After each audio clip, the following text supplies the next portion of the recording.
And welcome back. Former champions St Andrew Technical booked a spot in the final of the Issa Flow Manning Cup after dismissing pre-season favourites Kingston College 2-1 in their semi-final at the National Stadium on Wednesday. It was Holy Trinity who started on the front foot and came close to opening the score. That woke up Jamaica College and they went on a number of raids before Gavin Thorpe netted the opening goal for the Dark Blues in the 19th minute. All right, so we will come back to the stats story in just a while. Now, Waterhouse are yet to find a win under new coach Donovan Dookie after playing out a 1-1 draw with struggling Boys Town at Jewsland in the Red Star Premier League's midweek fixture. Karen Madden reports.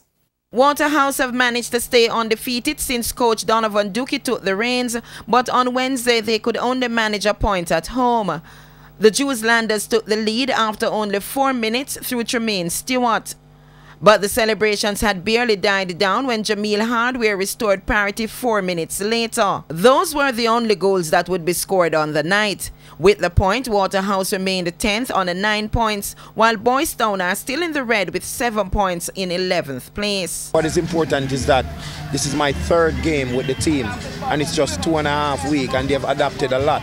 What is important to note is winning will eventually become an habit, and we are laying a solid foundation for them to believe in. We did not win the game, but we did not lose the game, and it's our 2nd consecutive games that we have not lost. So we'll eventually build a reputation and build a rhythm by not losing games. Well, I'm pleased with the effort. I think they showed a lot better effort than they have done in the past couple of games.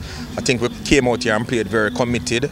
And yeah, we got some opportunities that we should have put away, especially late in the second half. And a little bit more industry, maybe the game could have been a different result. But to get a point here after coming off a streak of losing, I think it's a platform to move in the right direction. And over at the Froome Sports Complex, where both FC Rena and Sandals South Coast call home, it was Rena who took maximum points. Rena struck first through Fancy Hugh Stewart from a well-taken square in the 20th minute after some good combination build-up. But Timar Lewis gave Sandals hope when he found the equaliser in minute 36 with a well-taken header off a free kick. The teams went to the halftime break locked 1-1, and with time running out, Sandals must have been hoping to secure a share of the points. But Rena's prolific goal scorer Craig Foster had other ideas and gave his side all the points when he grabbed the winner in stoppage time.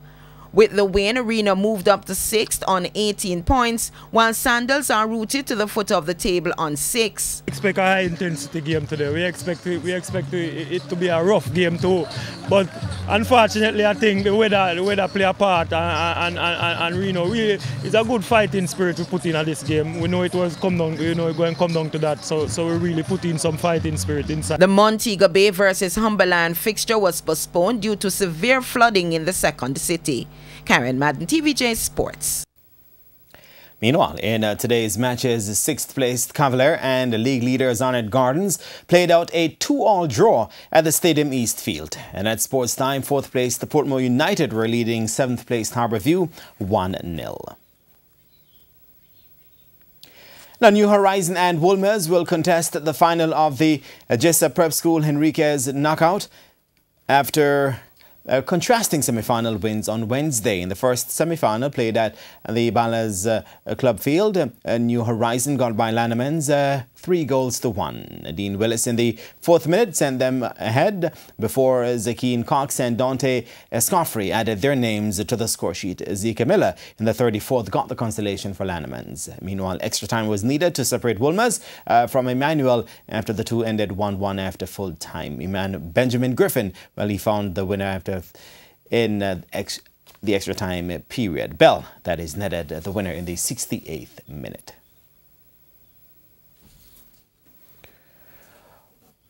Right then, we go to a break and come back with some more.